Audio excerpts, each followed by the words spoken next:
Good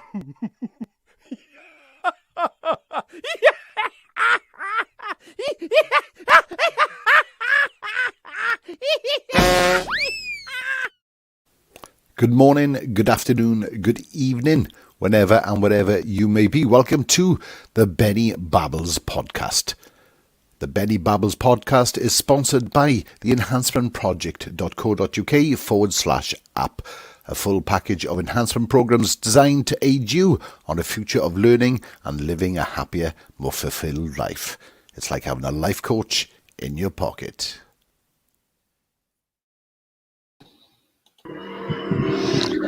Good morning, David. Good afternoon where you are. Good evening where you are. It's 4 o'clock here in sunny Thailand. it's sunny most days. This is my first naked interview. Look, my beard. Oh, you've shaved off your goatee. Yeah, even the goatee's gone.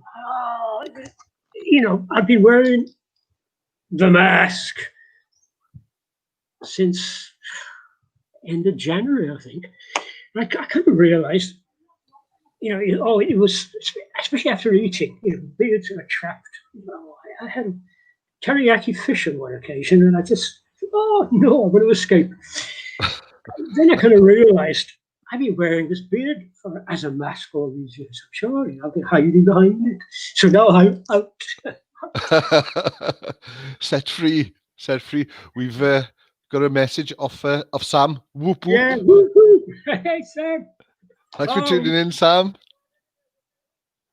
So welcome to the show.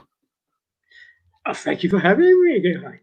No, it's thank you for coming on, because it's 6 o'clock, no, 4 o'clock in the evening over there, is it? 4 o'clock here. 4 o'clock over here, 10 o'clock over here. First international podcast for me and first ever podcast for you. So we hit in all the barriers this morning. Hope you treat me well. Oh, of course. So, a Valley's boy. Yeah. I've always been a foreigner over there because I'm from Pont Wolby. In fact, I was so close to, I passed the 11 plus year. I was so close to go to Aberdare Grammar. I was on the other side of the river. The river name for Pont Wolby, right on the Wolby Bridge. If I was on the other side, I'd been an Aberdare student. Would have been an Aberdare. And your life could have gone in a completely different direction. And the direction it did go in was artistry. Yes. I always bought comics. I was 10 years old when I saw my first Eagle, and it was in the doctor's surgery in Glenheath, and I was getting Jack and Jill, so drivel, which my mother was buying me at the time. I picked up this Eagle, full colour, and make on. I was eating it up. I think I was in for my tonsils. My mother snatched it off me. Hey! You can't look at that, give you nightmares. I turned to her and said, "Ma, I want nightmares like that." So I progressed to action adventure. There were quite a few of them, Boys World, Ranger, and So, but I hadn't really determined to be a comic artist simply because I couldn't draw like Frank Hampson, who created that there. I didn't know at the time there were 5 of them working on that script, And every shot of the early stuff was photographed and posed, with World War II pilots' uniforms. It wasn't until many, many years later when I was asked, "You draw like Frank Hampson?" It was just me. Oh God! It was crippling, but ambition fulfilled. The 10-year-old boy would have never believed it. No, it is sort of, it is a bit of a fairy tale thing, because as you as you're growing up, we all think of, reading comics. You either want to be the person drawing the comic or be the person in the comic, and you've kind of fulfilled them all, really. Yes, I wrote and drew my first comic published 1976 in the Merthyr Express. In the Merthyr Express? Yeah, it was one of the editorial assistants. I worked at Celtic Press, remember that one, Dowlice? A lot of Aberdeen, all the Aberdeen leader boys moved up there when they centralised, because Celtic Press printed all the Valley newspapers, Pontypridd Observer, the Morgan Gazette. They were all centralised there, and I was working in the creative service studios with two other artists. One of the editorial assistants. No, she was a bit higher than that. She's not dead. You like drawing comics, because I was like the illustrator of the three-man studio. And the other guys were just using ready-made art, cutting them out, sticking them down. Would you like to do a comic strip for the Merthyr Express children's page? I can give you an 8-inch by 3-column space. Hey, that's like American comic format. Yeah. So I came up with this called Looking Glass Library, set in a fictitious Welsh town called Hwchenlas. Dustin's bloom. But the twist was that the library, all the books there were written in mirror language. So the two little kids were here, Beth and Buzz, and the little dog Buff. They used to buff, buff, buff all the time. They wander in there and they find this sort of Doctor Who-like librarian, and they ask him, "Why are all these books in mirror language?" And he said, "Because they have to be read from the inside." I love it. So he walked them inside the book, and they get caught up in adventures. I did 20,000 Leagues Under the Sea. Alice. Oh, this is a Looking Glass. Well, I did the Jabberwocky section. Yeah. I had Frankenstein. I had a ball for about a year. Then one of the chief art editors came up and said, "Hey, you're giving away." They were paying me 15 quid a week. "You're giving away advertising space to this guy. Gotta stop." Giving away, yeah, the men in the suits again. Yep, he's Canadian too. So that ended. Then in '79, I had another chance. They launched the Morgan Star, and the classified advertising director turned up and said, "Hey, David, you'd like to do some comics for us again? I got this American character called Captain Classified. I want him to have a little strip. I'd sell classified advertising." Yeah, okay. So 79, 2000 AD had been launched for 2 years, and Judge Dredd was the cool character. Yeah. My Captain Classified, Star Ranger, Star. He had a sort of Judge Dredd helmet. And, I had the ball with that because they gave up on selling the advertising. They just gave me a half-page tabloid every week. But they had the costume made, and Princess Astra's, his beautiful sidekick, they had her costume made, and they just went round in the promotional work for the Star newspaper. It was cool seeing the character in costume, big fan. Yeah. So they made it from your illustration. Well, I wrote it. That's amazing. So you put it on paper and it's being sold, but then you get it made into real life person. Yeah. But this was my big break, because it was a big strip, and because I was getting paid a bit better for an awful lot, but I was writing it. It was very important for me. But it allowed me to join the Society of Strip Illustrators, people who earn money from drawing comics. And I went to a couple of their meetings in London, met Alan Moore, who was barely known in those days. And Alan Moore. Bolland, all the guys who became legends. and made shitloads of money on movies. Never made that. As a result, they used to put out a monthly newsletter. So I put my current Captain Classified in. And Pat Mills, who was the creator of 2008, wanted a new artist for his Slain, his Celtic warrior, and he asked me to try out. And I was some part-time comics work for a Portsmouth kids newspaper supplement. And Ron Smith, who was drawing about Judge Dredd at the time, he was doing a mini strip there. So I had everyone said to me, "Why did you quit and go and draw comics full time?" I said, "Oh, when the call comes, I'll go." So one afternoon in the creative service studios out in Darlice, the telephone rings and it's David there, and Mike.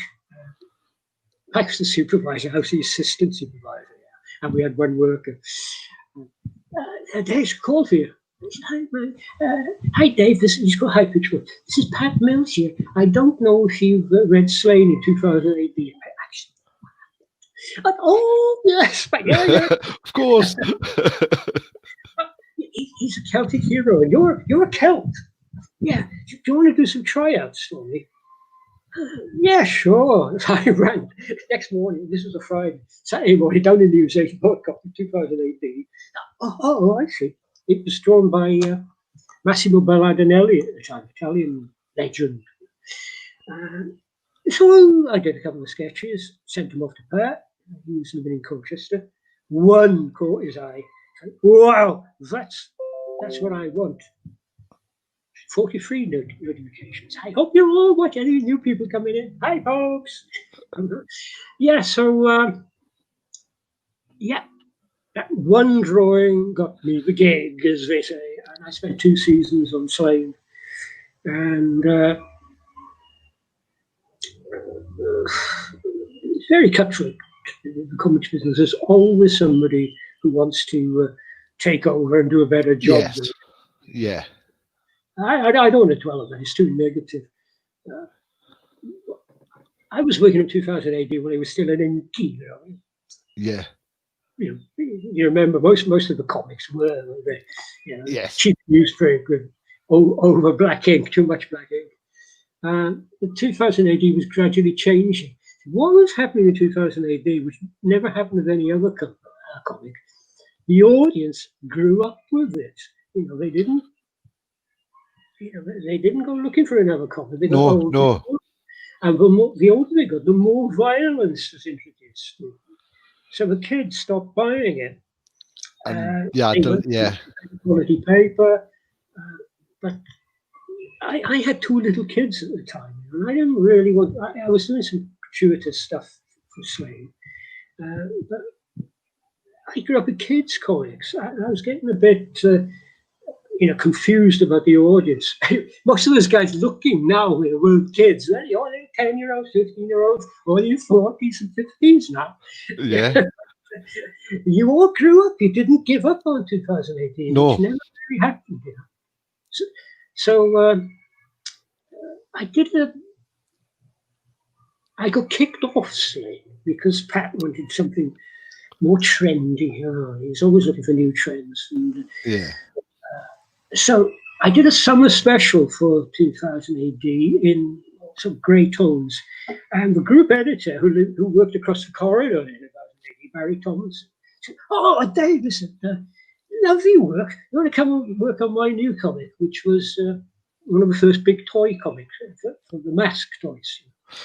We had a big TV show as well." Yeah, I remember Mask. Yeah. Well, there are other Mask readers out there, all in your 40s or 50s as well, who still collect it. They're all waiting for the Mask movie to come and the toys to be relaunched. Maybe not. But so I got in on issue 1, and I stayed for 3 years, mostly because I was working with Pete Milligan, who went on to be a mega star as a comics writer. And he came up with some wacky stuff. The first couple of episodes, the first one I drew was set in Japan. It was called Kamikaze. And it featured this cyborg sumo. Great fun. Then Kenner Parker said, "This guy is not drawing the toys enough." So what happened? They sent me all the toys. They sent me the whole range of toys. No way. My two kids went, wow! Thunderhawk, Matt Schrecker's cover 1 and 2. I was suspending that for my angle poise lights. I could draw it from these really cool angles now. It's difficult to do that when you haven't got real people. Yeah.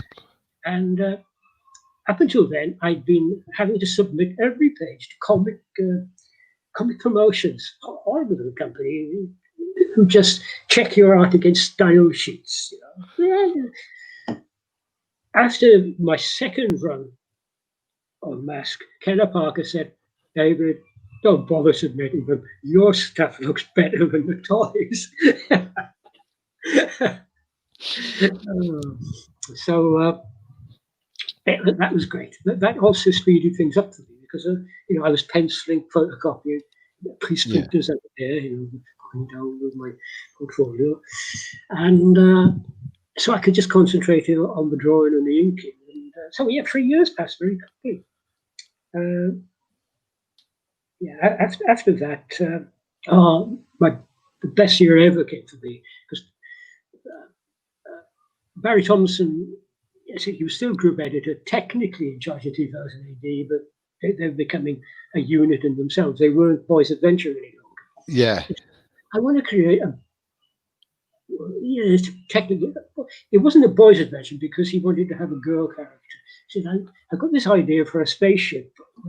The 4 main characters go off on their own. The spaceship is carrying the last survivors of Earth, and they're looking for the new world. Nothing to do with that. And I said, the spaceship's going to crash, and the 4 main characters go off in their own directions to investigate the planet they crashed on. I want you to draw the black guy, Loner. I've got Ian Gibson to design him, especially for you. And Ian Gibson's a legend. He's still alive today. In his 80s and still working. That was just so much fun. Again, black and white. I didn't need color. A black guy, for God's sakes. A lot of people had trouble with drawing black guys, especially British artists. Yeah. But I had a good time. I mean, if anyone wants to go to my Facebook photo section, I've got a gallery of all my Loner stuff there. I've sold a hell of a lot of it. I sold every page of my 2018. In the rest, everything's gone. I said, all you nice guys out there, you've been faithful to my work. At the time, guys, I was in isolation in Aberdeen, working 6 days a week with virtually no feedback. I lost touch with everybody. I was working Monday to Saturday, Monday to Thursday, 9 a.m. to midnight. Wow. Friday, 9 a.m. till 7 p.m., having opened a beer at 6 o'clock. After 7, two pretty strong beers, I couldn't draw anymore. And Sunday, I had to give to kids. So, I mean, one reason I've never bumped into you, man. Yeah, it was so tight. I used to go drinking at least twice a year with my friend John Davis, listening to him, from Cumbach. He's a bit of an artist himself too, John. He exhibits at Country Park occasionally.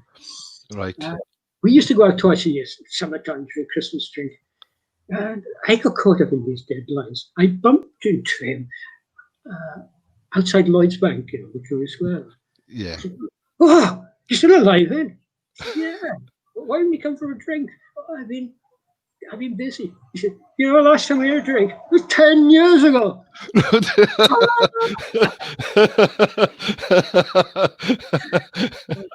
So that point on, I made a point of taking a break from it. 10 years. So anyway, the Loner stuff was so good. I really peaked on it. Yeah. But, didn't want to leave it. I was offered a chance to work in America on a character called Grimjack. But whoa, that was violent. That was really violent. And I said, still with young kids, they were both used to come in, join Mask, oh great, join Lona. Oh yeah, nice monster. Having someone's guts being ripped out, no, I don't want you to see that. Yeah. And I was very, very happy doing Lona. But then fate takes a hand. Barry rings up and says, we're relaunching the Eagle quality color. What did you done there? I'd done 3 Lona cover illustrations in color. First time ever. You're serious? I said, yeah, you've got to draw it like Frank Hampson. I couldn't turn it down. This was, my childhood dream. So this was 89, the end of 89. So I gave it a go. I drew staid little frames like Frank Hampson's, referring back to his work. I finished. I hadn't even finished the first story. It was written by Tom Towie, again, quite a legendary comics writer. I said, Barry, I can't do this. I can't keep to these little frames because my time in 2000 AD, everyone wanted that big image. Yeah. The rest of the story built around it. And I did Lona like that. I just a big, powerful monster. All the rest of the story appears that way. Yeah. Can I do it my way? Otherwise, I want to go back and do Lona. Oh, go on, Dave, do it your way. And then for the next 89 to, I was 5 years of it, so it must have actually early 95 it finished. And we got an image period as well of. Yeah, that's the new Eagle. What year is that? 1990. 1990. This story I did in the spaghetti western style. I had so much freedom. I loved it. I ever had was some Tom Tully because I was only drawing 3 pages a week. I was just pencil one day. He still sent for approval. Then inked and coloured as well. It's, 3 pages was a lot for me because I was doing it in the semi-realistic style. Not Jack Kirby, just dash things out. Tom said, I want to develop the stories further, but you're too slow. We were only 6 weeks ahead of deadline. So that made it difficult because it was a money-saving thing. I mean, if we'd run to 12, 3 months even, we could have done really long, complex stories, but the budget didn't allow for it.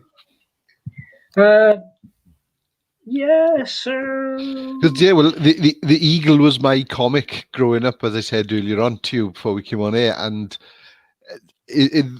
when I didn't know that you had anything to do with it until this week, when I think you posted on your Facebook, and I was like, oh my God. So I used to read the Eagle comics, so I would have been reading your stuff and not knowing. It would have been. God, that's a long time ago, isn't it? 1990. Oh God, how old are you then? I'm 47 now, so. You're in there. I've just had hard life.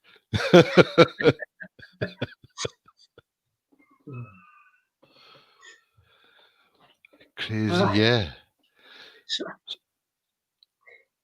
okay, I mean, I had a lot of freedom, but then video games and comics, every comic, or outside of Japan, so, it was affected. So they pushed the Eagle into a monthly. I mean, I was doing the cover. I started on the cover, like the original Eagle. The story started on the cover. That saved paying somebody to do a cover, basically. It's not my opening page. Using my big dynamic style and the 2 center spread pages. I went the full page. I did the back page as well in glossy color. Yeah.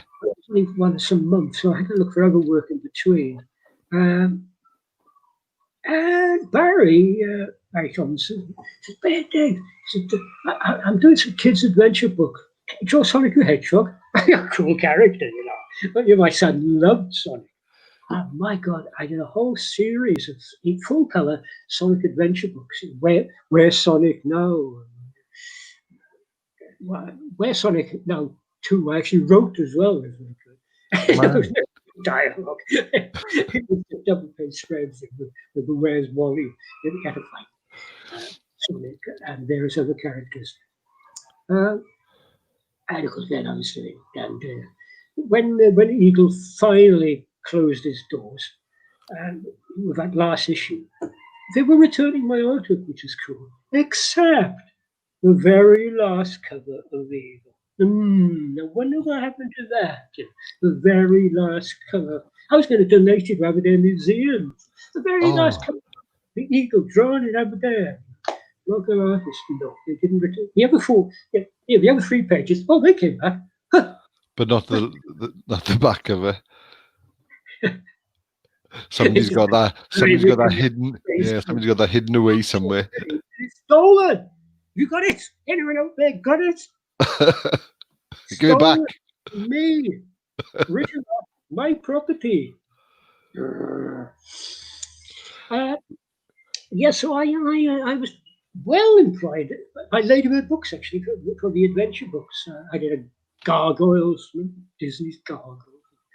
And my first computer color job, I said, because they were paying an Irish company a huge amount of money back then into computer color. I'm sure I could do that. I thought, would you know how to do it? No, but I'll teach myself. Oh, my first computer cost so much money. I don't know how much yours cost when you first bought one. Yeah. And tiny as well. Yeah, tiny. I didn't realise, the size of RAM and the hard drive. 5 gigabyte hard drive. My God, phones go on that. Yeah. So I said, next adventure book is for Golden Books. I'm going to computer color it myself. Okay, it's going to be Star Wars. Ooh. No pressure. No pressure at all. It was, find Luke, Skywalker, Han Solo, the 2 robots, Princess Leia, Darth Vader, were all hidden in this picture. Like the Cantina bar in computer colors. Oh, I just ran out of, hard drive space within about 3 days. I rang up my computer guy. He was in Abergavenny, Tony Miles, bastard. He said, "Oh, I got a good idea there. Put what you've done in the recycle bin and open it later." He didn't tell me the recycle bin has a limit. So I did the next few pages, go back to the recycle bin. Nothing there. I cried and cried. I felt sick. I really wanted to vomit. Bit of a fun of being a commercial illustrator. Yeah. To lose.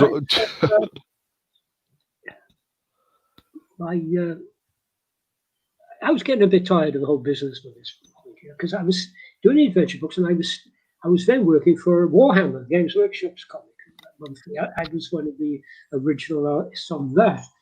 And I thought, I don't know if anybody from Games Workshop is listening, but you still owe me money on my artwork, which is sold.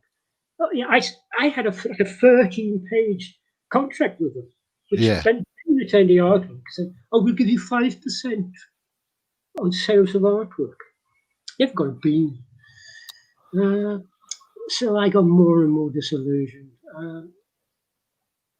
Work was getting harder to find because there was a whole new batch of young kids. I was in my 40s, about your age. Yeah. I said to Barry, I need some more work. I got some for you, he said. Score in the Daily Mirror, which he wrote. We go in full colour. Do you want to do it? Full colour? Yeah, you do a bit of 3D work as well, don't you? Yeah, yes, yeah, because the Sun had relaunched their Striker in full 3D. So now it's still going to be drawn by John Gillard, and we want you to computer color it and provide the backgrounds in 3D. Okay, it was a monthly paycheck, you know. But, Yeah. oh, God. It was. I'm not a big football fan. Sorry, Barry. I know you're not on Facebook anymore. So that's okay.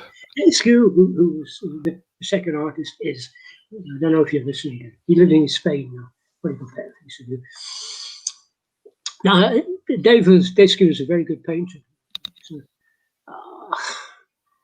I started plotting my escape. Now, I'd been doing a lot of traveling since 2001, which was roughly when I began with Scorer. I planned this, while the kids were growing up, we used to take, say, Christmas in Florida or California, take the kids to Disney World, Disneyland, Yeah. a bit of sunshine. And, well, my daughter loved America. She loved it so much. She's applying for citizenship right now. Here's me. She was born to America. She was watching on YouTube. I don't think she got up before a.m. Yeah, it is a bit early for him. Yeah, rather. So I planned. I thought, let's take a break from fly driving across America. Let's do something a bit more adventurous. Let's fly drive to South Africa. It's 2001. Really? Well, come on, let's give it a go. Internet still not great in South Africa at that time. I kept booking through fax machine to hotels I was looking up on the internet. I had everything in place, ready to go, the car company. Then I was working on this really well-paid job, general comic for the Radio Times, advertising Renault cars, which is good because I could cut the photos, actual photos of the Renault cars. And I got Radio 4, newsflash, September 11, and the world changed. Yeah. I booked a flight to Air Gabon. All the smaller airlines stopped flying. They were too afraid of being hijacked. Gabon as well. Kind of strong Muslim element there, so they were escaped. They give me my money back on the air ticket. Oh, I hit the fax machine, cancel. I had the money refunded. This was November. I said, I'd like to go to Africa.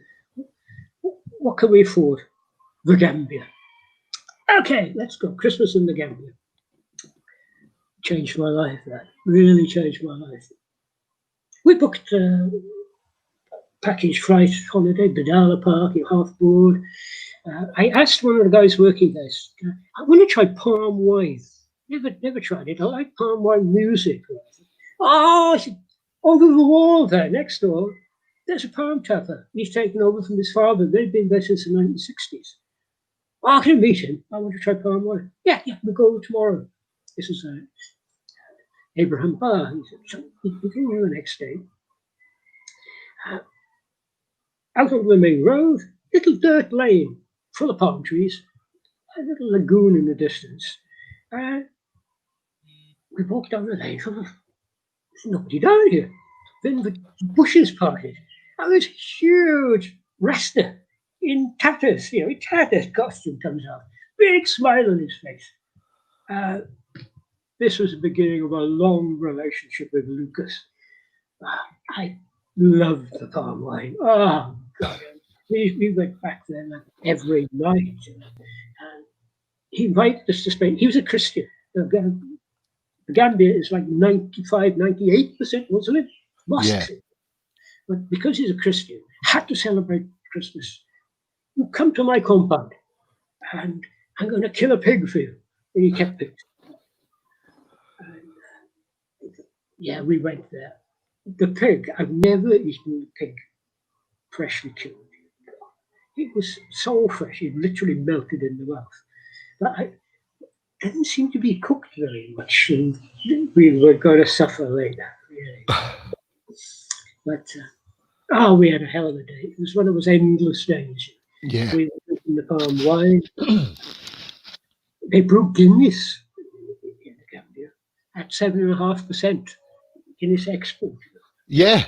I hadn't realised this. I went on holidays once, and the Guinness had come from the Gambia, and it was like expected to come from Ireland. Yeah. Well, Jamaica as well would do it. You know? They call it Black Boy over there. You can see how popular it was. So we finished Christmas lunch, went off to Serakunda to Lana's Bar, which is right on the crossroads. You could see all the real African nightlife going back in clouds of exhaust fumes. We were getting more and more drunk. And Luke's stepbrother, Abram Babai, joined us. You know, another cool Rasta. He about 23 at the time. And he said, you want to go to a really cool place? Pretty cool. Now, Rasta Garden, he said. I said, oh my God. You know, I write about it in the book, actually, which was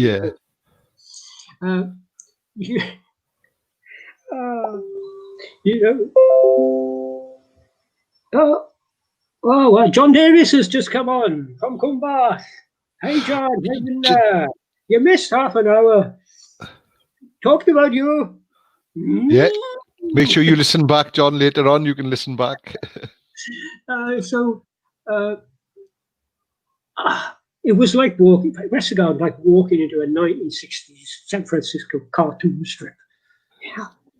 It was these young Rastas dancing, leaning back so far with that keep on trucking. Yeah. I didn't know how we didn't fall over. They were young Dutch guys.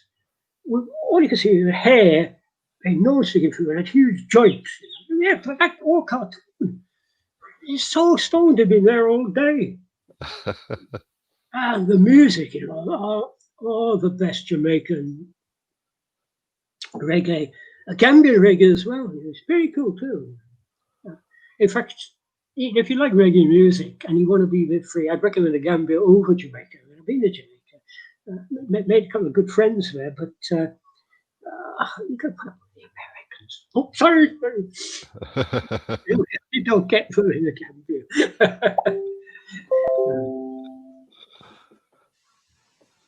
Welcome. Stay safe. Okay, see you. Look at YouTube. Yeah, so we, over like a 13-year period, I spent a lot of the time in the Gambia. There's a lot of my stories. Well, in the book here. In the book. True life. Some people call it semi-autobiographical. Right? There's a lot more goings on. And but there's a trip which Lucas and I took to Guinea-Bissau, where his family were. Let's go and see my brother. Yeah. We take local transport, it won't cost you much. And you see, we cross Senegal, the Casamance region, you know, down into Guinea-Bissau. And I went down and spent my 55th birthday. My problem was I'd only allowed 4 days for a trip. The further you go into Africa, the less transport you get. Yeah. So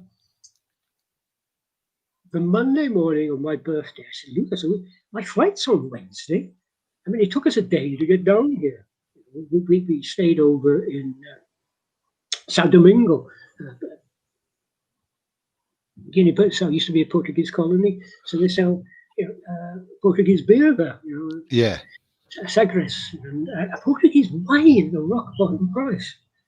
So we'd had a good time. I'd also been introduced to cashew cana, which is the liquor distilled from cashew nuts. Oh, right.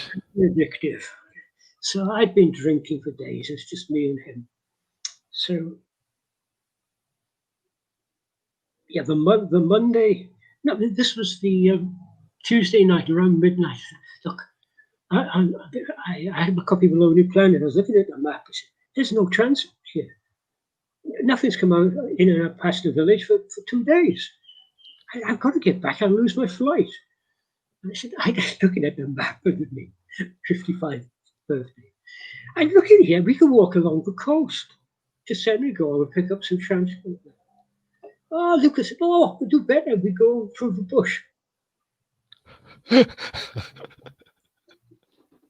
It's in here. It's every word is true. I thought I was going to die. We got to start 4 a.m. It's 11 a.m. before we got to any sort of civilization. Anyway, in here, Dharma Sutra. It's my NAF limited edition from a publisher. Gold. You don't get gold if you buy it from that. And I've got a picture of it there as well. There. Yeah.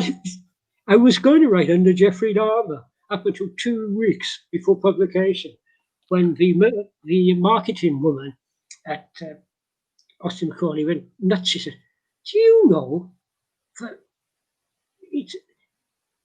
Jeffrey Dahmer is like serial killer?" I said, "No, that's Jeffrey Dahmer." Anyway, I said, "I make a joke of it on page 2." Obviously, she hadn't read it. Book. And all through the book, there are jokes about the serial killer. That's called Dharma Sutra, Jeffrey's story. Yeah. Now, you can buy your Kindle edition with Jeffrey's name on the cover, and he deserves it too. He's got his own Facebook, by the way. Don't like me.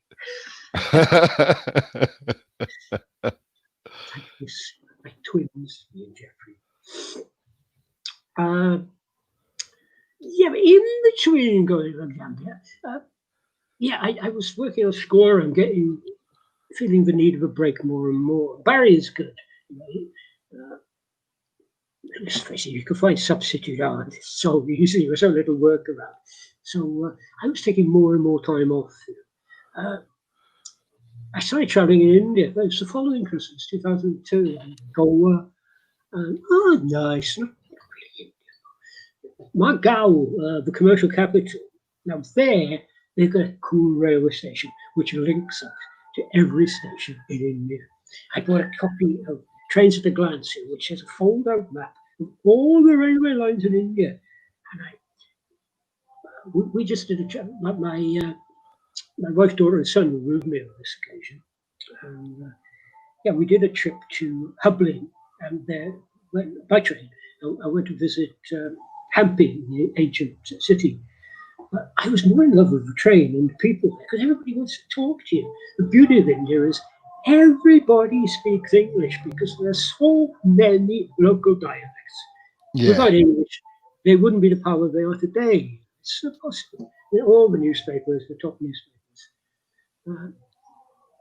But you go to Calcutta, they don't speak Hindi. They speak Bengali. I travelled back in. Esme and I travelled for her 30th birthday, so that would be 1998. It was easy. 2000. No, 2010. And we built this new temple in Delhi, which had a dark ride, Disney style. Yeah. Through the story of a Ramayana. But what shocked me was the headsets. You could get it into almost any Indian language. And the majority of people, all Indians on basically, it was a boat trip, like Pirates of the Caribbean. Yeah. And they all had headphones on listening to the story in their own language.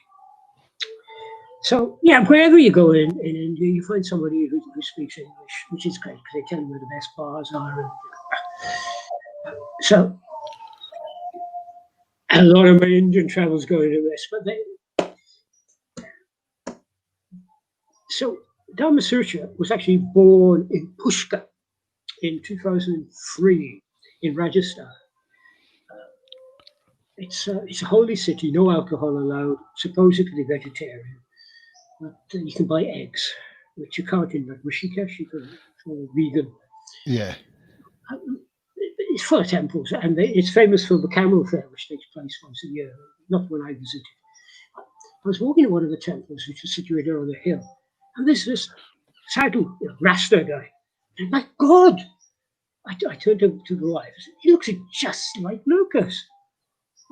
It's just Sam, Pauline, and I on that occasion.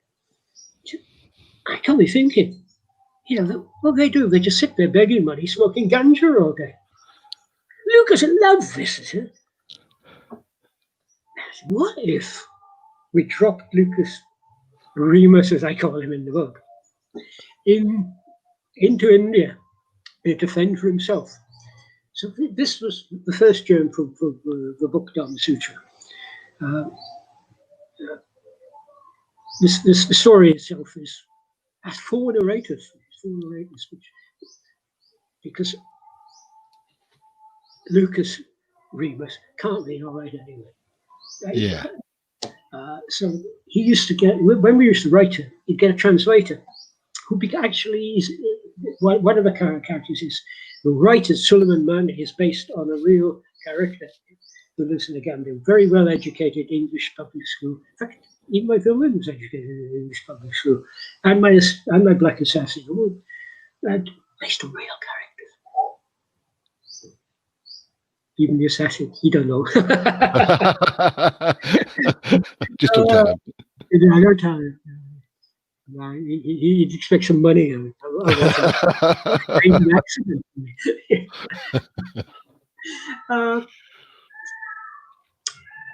Okay, so how would you put this together? How do you get a Gambian Rasta into India? So the story of a book is a lot about what ifs in my life. The opening chapter is called Wall of Death, and it's based on a true incident in my childhood, just before my sister was born. So I'd be about 7, and my dad's from Kumtok, and there was a travelling fair there with a Wall of Death. And I don't know if you remember them back in the 50s and the 60s.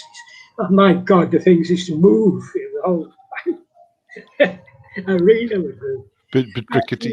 Watch the show, and the owner came up with the microphone and said, "I'm looking for volunteers. Anyone out there want to take the challenge and ride the Wall of Death?" My dad used to ride. He used to race at Epic. When he married my mother, again in the book, first chapter, she said, "I'll marry you," because he crashed and broken everything. Yeah. "I'll marry you if you promise never to ride again." So there he is. I do it. She nearly passed out. "You do that, and I'll leave you." And I said, "Go on, Dad, do it. Do it." But the book, he does it. David Dharma, he does it. He takes up a challenge and it changes his life. He becomes like a new evil Knievel. I wish he was alive to read it. He actually died in Mallorca on the day a book came out about the Pendine races. And because he was featured in these, like through the 40s, he was racing down there. There's photos of him in the book. He'd been invited along. He gave me the ticket to go for the launch. Yeah. He said, "Oh, show me when I come back. Get me the book. Show me when I come back." Never came back. Just got up. He was on holiday with my sister in their apartment. Got up 3 o'clock in the morning. Got to the toilet. Fell back dead. Oh. Great way to go. Boom, finished. Didn't know what hit him. So anyway, that was the first what if. The second what if is, because we were traveling to Gambia so often, Pauline and I saw an ad for an apartment, a small apartment block. Longhouse, 2 blocks of Longhouse, called Croc's apartment. It was near the crocodile pool, the local attraction, where they dope up crocodiles and the visitors could step on them. So let's go look at it. £20,000 they wanted for it. This was, 1990 maybe. I said, "Well, a heck of a lot of money," because I was saving money because I wasn't going anywhere. Yeah. I said, "Bloody working all the time. Let's go look at it."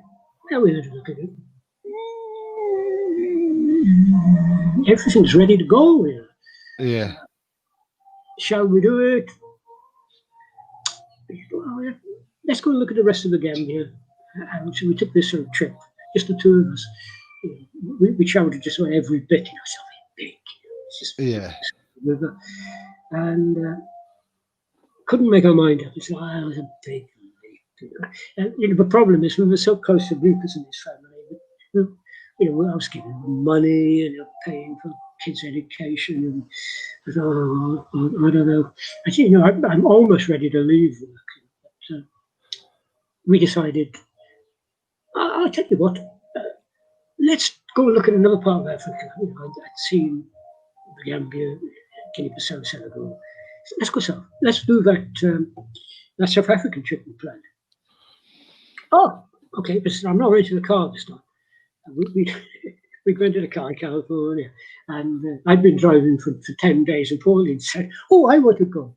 We were in 29 Palms Desert. Yeah. Automatic, first time for her. It was a Nissan. Looking at the scenery, didn't notice a sand embankment. Up she went, flipped the car over, crashed onto my head, caved in like this. I lost 4 pints of blood, and ended up in the. After they stitched me back together, they said, "Look, you can't afford to stay here. Go to the hotel in 29 Palms." And as luck would have it, it was the same hotel that Graham Parsons died in. Actually, the singer. You remember, his friend stole his body, took him out in 29 Palms and burned him. Oh, how cool is that? We only got an upstairs room. I lost 4 pints of blood. The staircase was damn hard. Yeah. They had to cut my shirt off me. So I didn't want to do a fly drive in South Africa because I'm not paying it. Yeah. Okay, so we took a bus to Gaborone, capital of Botswana, because I had it in my mind, all Lonely Planet, all guidebooks, you can't do Botswana, it's too expensive. Yes, I can. I'll show you. We took a tent, 3-man tent. We split it between the 3 of us. Again, in the book, some of them. But we were, I'm not going to mention his real name, but it was in the, back then, the Gaborone Hotel had the longest bar in Africa, some say in the world. Oh, it's fast. And we met this really well-spoken Botswana middle-class lad, ex-army, public school in England, and oh God, he told me a few stories. Book, get the book. In the book. The book, okay. Get the book. Yeah. So he actually tells his own story. Okay. I should add, of course, every character is fictional, and no. What's the thing they say in films? Any likeness to accidental, yeah. It's purely coincidental. Purely coincidental. Oh, I said it. I'm just joking.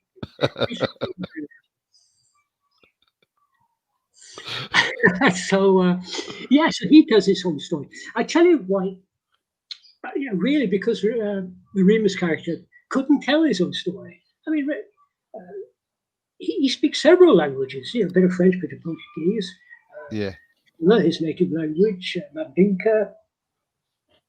I mean, they've got 5 different African languages in Gambia alone. So how do I tell his story intimately? I use the Suleiman Mane character, because I was really impressed as a kid. I was about 10 when I read Dracula. Because Dracula is done with several narrators, isn't it? It's a little bit of this diary, a little bit of that diary, a little bit of that. So I'm going to use that format. And of course, because I've been used to working in British comics, which, 4 to 6 pages a week tells a story, I'm going to keep little bite-sized chapters and then switch narrator so that the reader never gets bored. You've had a few pages of barroom philosophy. Yeah. Then the action. And the action. Bob Jatter.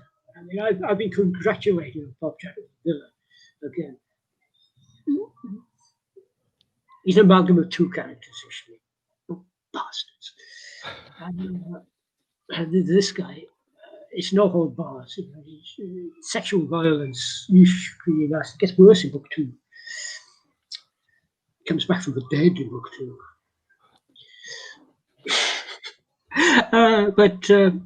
Yeah, so to get to the gist of the story, the what if we buy the hotel we look at, Jeffrey and Sylvia Dharma buy the hotel, but Sylvia buys it in her name and doesn't tell Jeffrey. Jeffrey goes off in a huff to India by himself to find himself. But just before he leaves, Remus introduces Bob Jatter in this it's a real African pub. It's actually called Mary's Pub or Mary's Bar for some reason, it's a bit confusing. And then all of a sudden there's grilled pork because it's Christian. You have to eat pork if you're a Christian. It's compulsory. You've got to eat pork. And so in the story, but this smirky little bust comes along with his good-looking guy, wiry, with his henchmen. And he turns to Sylvia and said, I hear you're interested in buying the 4H, the Happy Hippo Hostel Hotel. And I got my eye on it. Well, you're too fucking late, Whitey, she said, because I've already bought it, which was a shock to the Jeffrey character. What? Yeah. Nobody told me. And, whoa, he goes ballistic. I'll give you anything. You give it to me. I want it. My casino is big. Back in the in the early 2000s, the casinos are opening everywhere across the Gambia. There's a big rivalry between them. So Bob has opened a casino. He wanted the Happy Hippo Hostel as his high-class brothel. And so, because you don't do it in the hotel casino, just discreetly down here.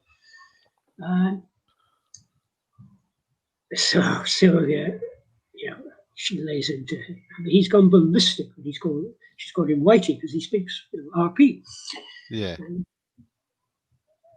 I think he's going to kill her.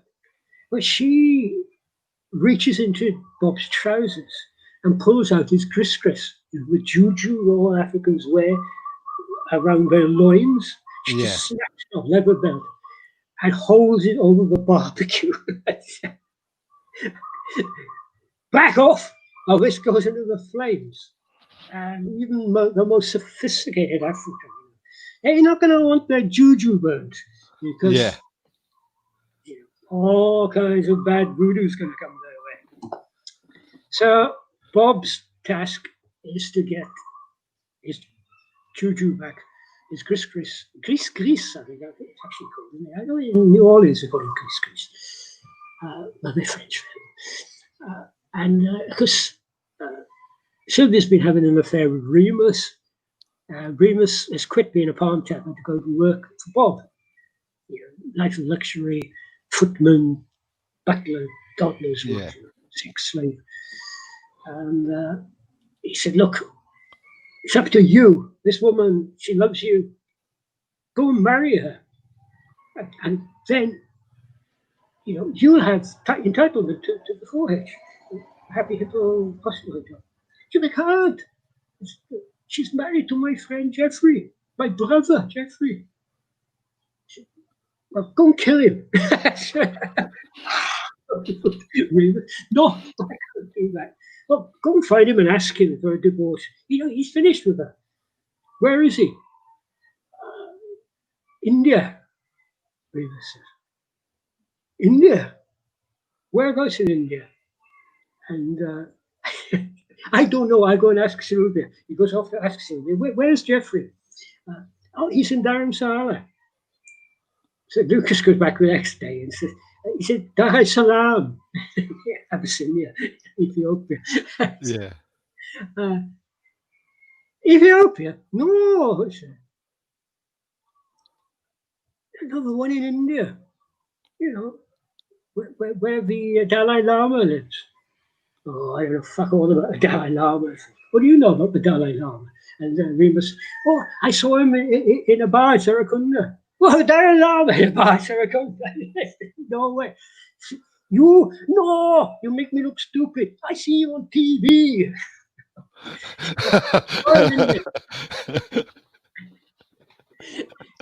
Here's a credit card. Here's a fake passport. Go in India, find Jeffrey, get him to divorce her. You come back, marry her. If you can't get a divorce, throw him in the Ganges. So then the story really takes off in several directions. The poor old Jeffrey, he's in Dharamsala, which I spent a lot of time working as a volunteer then in the Tibetan community. Briefly got to see the briefly in the book. Jeffrey does. But Jeffrey's his dreams come true. He's a comic artist like me. He's finally got his bit of freedom, away from the drawing board, away from the computer, and he falls in love with a young Tibetan. I'm not going into that. It's in the book. We won't want to read it. So, I mean, Jeffrey tells his own story in his journey. Yeah. But the most hilarious bits are Remus's adventures. A friend of mine who got the book, he read the first 175 pages in one sitting. One sitting? Well, I ordered it yesterday. It was like I've got to read it. I've got to more I've learnt over the last few weeks about it. It's just like this is just I've got to read it. Gosh, we read deep times going. Shall I read you a little? Yes, please. Yes, please. This is now written by Suleiman Mane. Remus has been to Jeffrey's favourite pub, which is in New Delhi, Paraganj. He's also staying with two very naughty backpacker ladies, one Czech and one French. He's been drinking Kingfisher all night, extra strong, 8.5%. Up sometimes, it's in here. Yeah. Okay. They had to help him into the street at closing time. Fortunately, the Anwar Sarai hotel room he still shared with the girls was just up the street. He got into a room and slumped on the floor, back supported by the king-size bed, on which the naked Martina was asleep. Fufu walked out of the bathroom, naked, trying her hair. Fufu, why are you not shaved between your legs like Martina? He gestured towards the sleeping girl's exposed pudenda. No hair tastes nice. How many times have I told you, you African pervert? She snapped. I'm a woman. I want to look like a woman. Martina, she chooses to look like a little girl. Okay. Oh, not little girl, Remus protested. She tastes good. I taste too. I have showered. She wandered over to him, her crotch at eye level. You want to try? Or you're too drunk, African? He tentatively licked her clitoris. It was quite big and stood out well from her hair. I like Charas, he suggested. Blow Charas into your pussy. Over there in a pipe, she pointed at the chillum pipe next to the condom bowl with the matches on the bedside table. Still between her legs, he licked the bowl and puffed the chillum. Indian matches can sometimes have a lot of phosphorus. It ignited a huge flame which engulfed Fufu's now dry period hair. Bastard! You did that deliberately. A burning bush. I had this. That's good. I had a burning bush in the damn town. Turning to the mirror, she saw to her dismay that her symbol of womanhood was mostly gone up in an unholy smoke. Tomorrow I make you look pretty again. I shave it off. So saying, Remus passed out and missed the stream of colloquial French that was hurtling in his senseless direction. Brilliant. Absolutely brilliant. That's the wild bit. That's the wild bit. I love. I can't. I really can't wait to read it all. It's. I think anyone who's been open-minded and is looking for the spiritual side is equally important because your second chakra, the sacral chakra, and your ajna chakra, the third eye, are linked. You know, the sacral chakra, it's your sex drive, but it's also your creativity. If you can stimulate that chakra and connect directly to your third eye, which all your dreams come from. And there's DMTs up there, endless supply of DMT, folks. I know. Find a way of releasing that on a regular basis. I kind of have,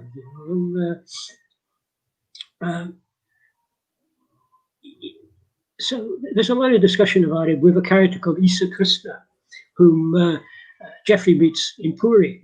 I spent a lot of time in Puri. In fact, most of the later Indian sequences are written on location there. So Isa Krishna, a mysterious young Nazarene who bumps into the Puri beach. Puri beach, filthy. I thought it was going to be like Goa. All the details are in the book. But the interesting fact is that Krishna in the local aura, the original language, is actually Christna.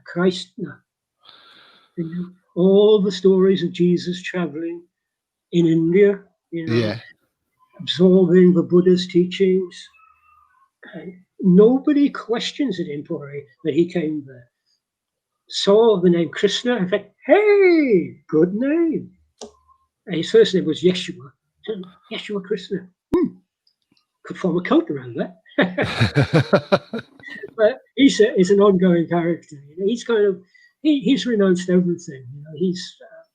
But he's a chosen one. He's the guardian of the universe's balance. And he chooses Jeffrey to come and join the ranks. The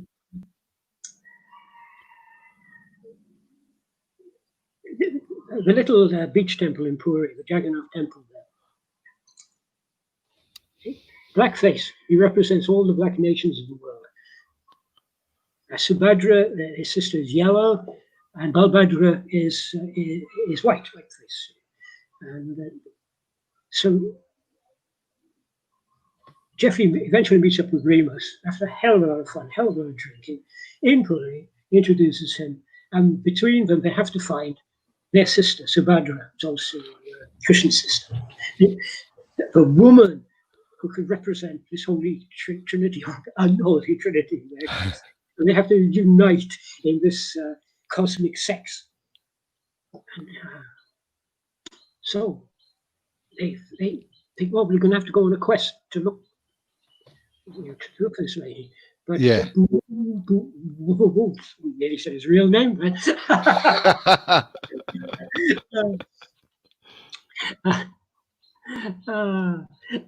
young Jagannath priest said, "No, you know need. She'll come here," and she does. She comes to the temple.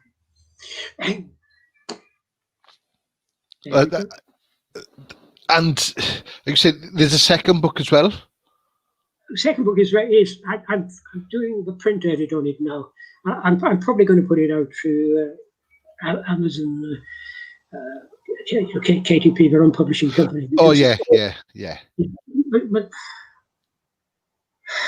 Austin McCauley's editorial department were brilliant. I had 3 editors. They put me right. I kept slipping tenses when I shouldn't have. So why you got that bit there? So subtitles, you don't need it. Oh, right, I don't. The marketing, oh God, no. It don't exist. I'm doing the marketing. What do you see?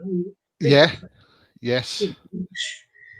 And the book trailer they put out, I have disowned it on YouTube. Nobody look at it. Oh, they're very upset about it. So third book is finished. I'm halfway through the fourth book. I didn't think a fourth book would come, but there were so many things to talk about. It's been a brilliant vehicle for me, particularly because I can move into these different characters, these different authors. So I'm not writing alone as such. Yeah. But everybody loves the villain. He is a nasty, nasty man with very small penis. It's like Napoleon. This is driving. He's trying to make up for it. Yeah, make up for it in other ways. Yeah. Very So, good. it is a series of books then. So you've Yeah, got they're all Jeffrey Dahmer books. The second book is going to be called The Transfiguration of Jeffrey Dahmer. A bit long to go in the spine. nah, but I get it. Benney Babbles. I mean, yeah, I gained an inner power. I gained confidence in that little temple. You watched the video where I said, Yes. when I asked, what do I need to do to follow this guy? He said, and the priest says, one thing, be happy. Be happy. A message for everybody. Be happy. It is. It's that's my philosophy of life, to just be happy, because it's a choice. It is a choice. It's your choice. Yeah, it's our choice. Christian, happiness is a delayed gratification. Oh, you get happy when you go to heaven. I've been to heaven. With the help of ayahuasca. Oh no, there's You've tried ayahuasca. You 4 nights running. One night not quite enough. It's just like a mild anesthesia. Yeah. Oh, the more you take it, and you're guided through by the shaman. The diarrhea and vomiting are all true, right? Yes, I've spoke to a few people and they've said, yeah, I would do it again if I could get to Peru that quickly. But these days, it didn't like me. But Sam and I made it, and best thing that happened to us. So Sam actually grew wings. No way.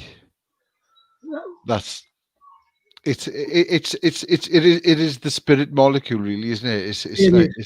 It is, and mother ayahuasca. Oops, ayahuasca root.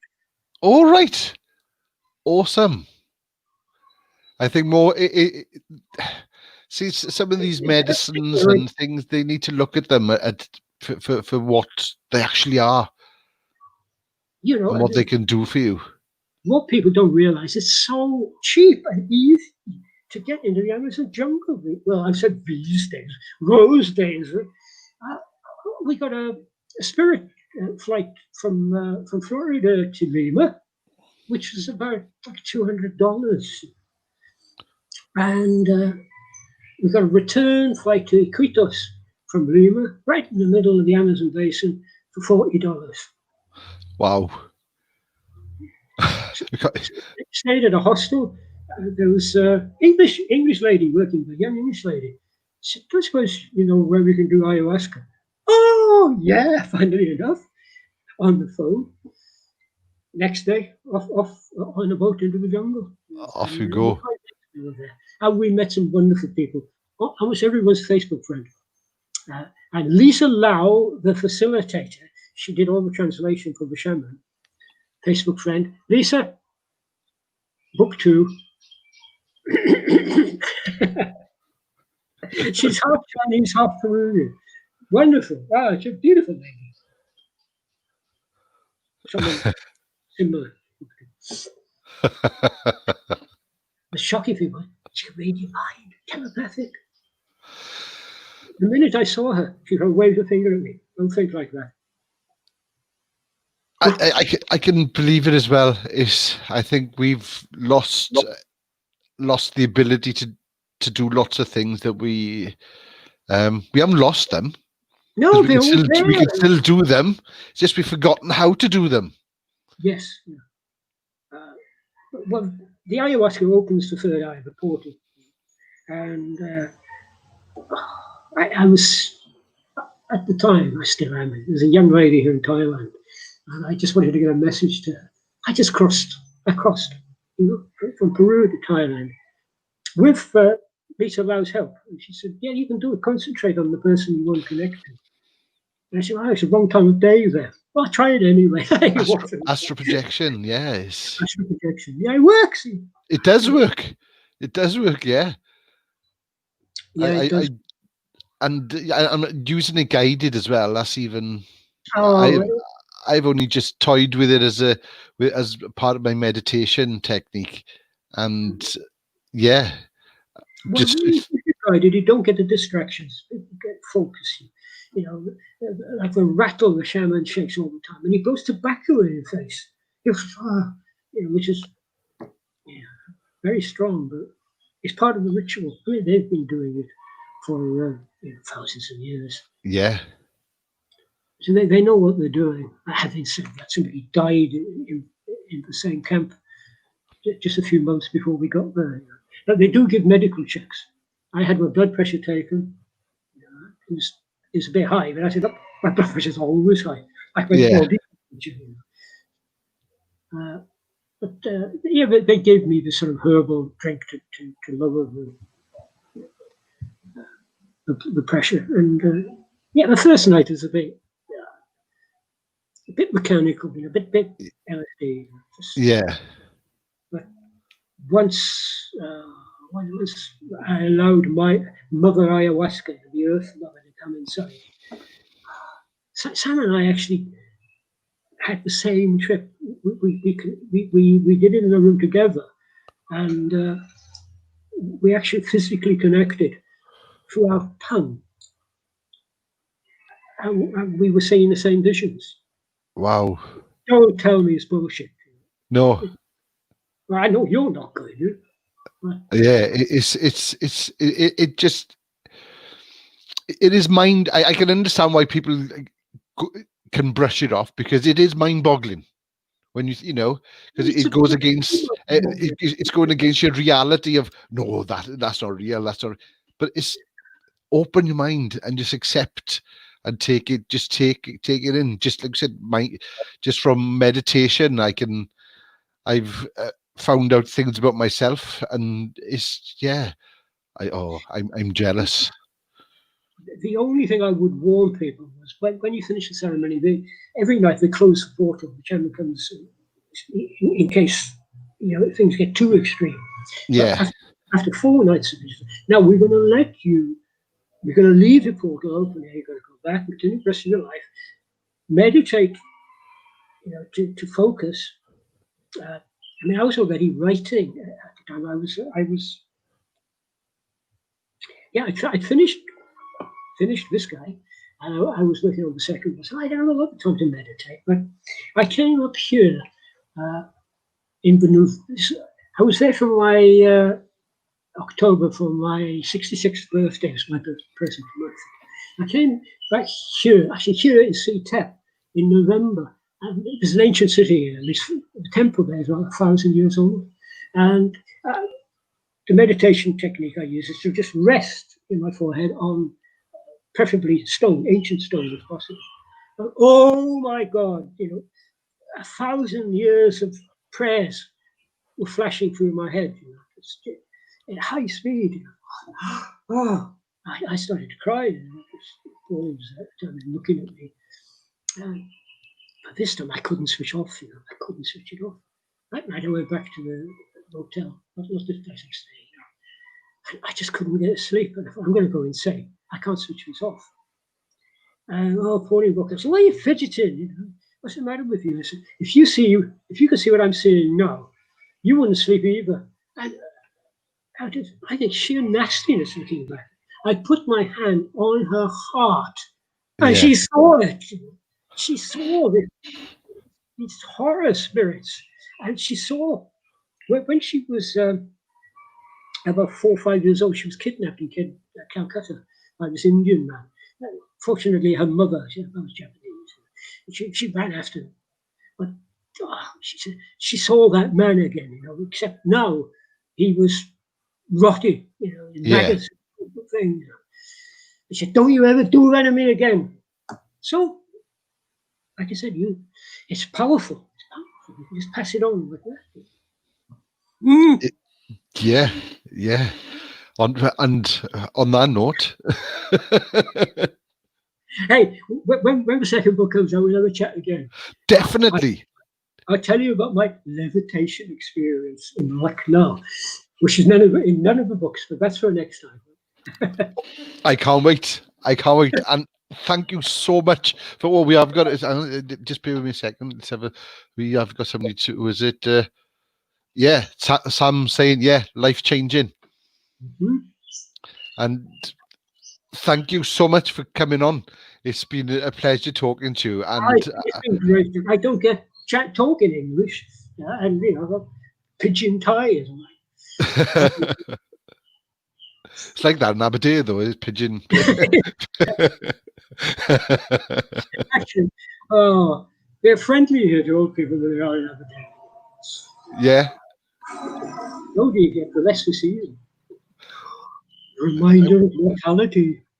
Well, you got nicer sounds in the background than we got here in Aberdeen. So we got lots of cars. That's all we get, and all I can hear is wildlife. It's very quiet. We've got 27 peacocks here, and they can make a racket. They wake up at 5 a.m. every morning. The dawn chorus of peacocks. We also got 2 turkeys and 2 guinea fowl. Oh my God, a cartoon guinea fowl, huge. I was a lake down there as well. Social isolation's not really a problem. It's 130 rooms here. Most of these little cabins, like the one I'm living in. £6 quid. £6 quid a night. £6 a night. I'm on my way. Come, cabin over there for you there. Great. But my front and back porch, and I've got the sun rising over there and setting back there, and I can do my yoga. I got my yoga mats. I do my yoga in the morning on the back porch. Anyway, I don't want to make everybody. Sounds like heaven. You're just making me more and more jealous now. I want to be you. One day, just one day. Yeah, I'll have to stay out to politics though. God, yeah, you want to get back into politics and sort that bunch of. I remember the donkey. Oh yes, the donkey around Aberdeen with his little sticker on. And well, let's. There is supposed to be an election next year in the assembly elections, but I can't see it happening, to be honest. I think they'll have to put it off till the year after. So. Yeah. I was reading a bulletin this morning. South Korea has had second wave. Yeah. And there was parts of America as well getting it. So it's going to be interesting to see how the next 6 months pan out, because I don't think anything's going to be the same. Well, it's different now. Paulie went to Dallas at Christmas on the Esther 6 month. 3 months, 90 days. She's an illegal alien now. Oh, nobody from American immigration listening. But she comes back to two weeks quarantine. Where? How do you get over there? From Heathrow Airport. Her sister was there at the airport. She says, "No, don't come here."